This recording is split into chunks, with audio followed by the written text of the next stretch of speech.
Welcome everyone to Group Study by One, reading the New Testament in original Greek. Today we're going to talk about, as an introduction, the purpose of the Group Study by One, and the text that we're going to use, and the pronunciations problem, and my personal information. The purpose of this YouTube is to read the New Testament in original language. I know there are numerous Bible software out there to guide your Bible study. Some might wonder, why do I need to see this YouTube? Also, there are a number of lectures on the New Testament Greek or ancient Greek, etc. But when it comes to actual reading of the Bible, I know it's not easy. That's why people try to form a group study for Bible reading in Greek. Reading together prolongs the sustainability of the study. Here lies the main purpose of the group study by one. In the scheme of this group study, I want to read a New Testament text with you.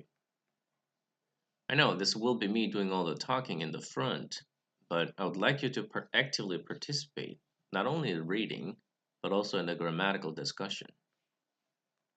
Theological interpretation is not the primary task, but actual reading in Greek is. Keep in mind that I'm not trying to teach the New Testament Greek. For that, you can search other resources, either in online or in offline. There could be a different translation or debatable translation in the view of linguistics and theological interpretation. But I'll do my best to bring a good syntax analysis, which is the primary purpose of this YouTube. I'm not trying this is the answer, or the best translations, or best syntax analysis. But I would like to look at the text closely and read Greek text with you.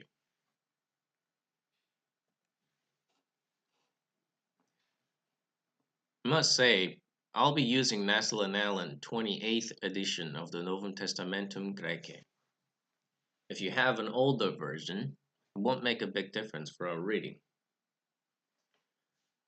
This is a fruit of arduous work by many text-critical scholars, analyzing, comparing numerous manuscripts, and most importantly, it is the standard text for doing New Testament research.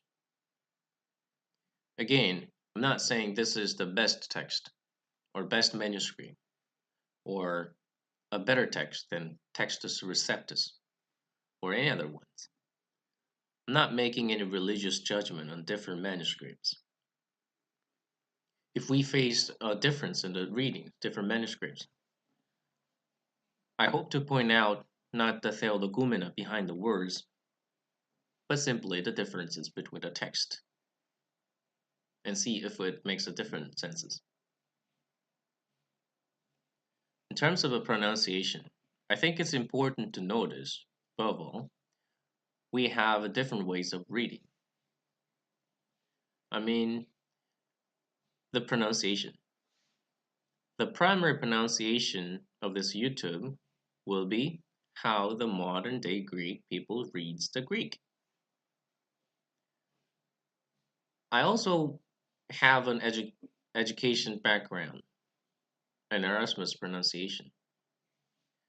Reading itself in both ways are not very difficult, but I think if you're not a Greek, you might not have had a chance for this.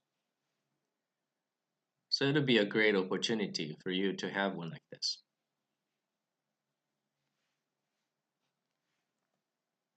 I'm a PhD candidate in Germany. I have background education in Boston, America, Athens in Greece, and currently residing and studying in Germany. But I'm not a Greek, and I'm not an American, as you can hear. I'm simply a person who is greatly interested in reading New Testament in original Greek. Excuse me. So if you notice my English grammatical mistakes, well, it's natural. It is not my first language. But to be sure, this won't affect our Greek reading. I'm a person who believes in the saying, If you want to run quick, run by yourself. But if you want to run a long distance, run together. I guess this would have enoughly explained for our introduction. Thank you for listening, and let's start reading the Greek New Testament. And don't forget to subscribe.